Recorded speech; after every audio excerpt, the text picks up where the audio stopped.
रामेश्वर गटकळ यांचे गटकळ करिअर अकादमी स्पर्धा परीक्षा मार्गदर्शन केंद्र नवीन पोलीस भरती 29 जूनपासून सुरू. Satona road, Selu. Gatkal career academy. Selu शहरासह संपूर्ण जिल्ह्यात खळबळ उडून देणाऱ्या पीडितेवरील अत्याचार प्रकरणी पोलिसांनी एका शिक्षकासह अन्य दोघांना ताब्यात घेतले होते. यामधील आरोपी शिक्षक अद्याप तुरुंगात आहे, तर अन्य दोघांची मुक्तता झाली. परंतु या घटनेत पूर्वीपासून हवा असलेला चौथा आरोपी अद्याप मोकाटच आहे.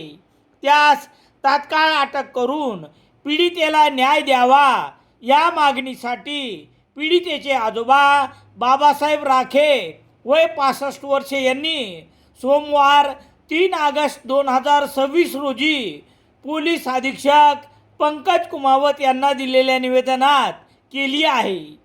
14 ऑगस्ट पूर्वी चौथ्या आरोपीस ताब्यात घेतले नाही, तर 15 ऑगस्ट 2026 पासून सेलू पोलीस ठाण्यासमोर आमरण उपोषणास बसणार असल्याचे निवेदनात नमूद करण्यात आले आहे.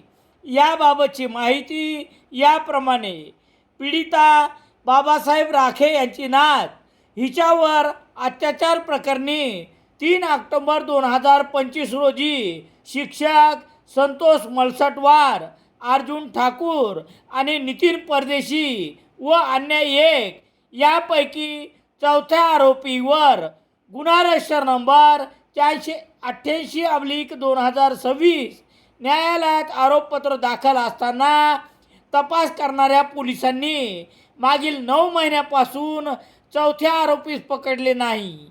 तसेच यानंतर 24 फेब्रुवारी 2026 व 21 मे 2026 रोजी वेळेला पीडितेला झालेल्या त्रासाबद्दल कलम 78 अन्वये गुन्हे दाखल करण्यात आले आहेत.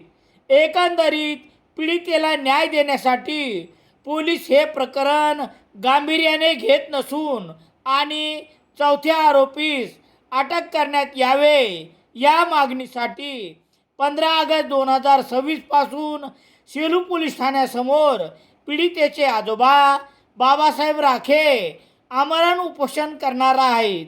या प्रकरणी पोलीस आता काय भूमिका घेतात हे लवकरच कळेल. सेलू शहरात सर्व प्रकारचे दैनिके घरपोच मिळण्यासाठी संपर्क Balaji newspaper agency, bus stand, Selu.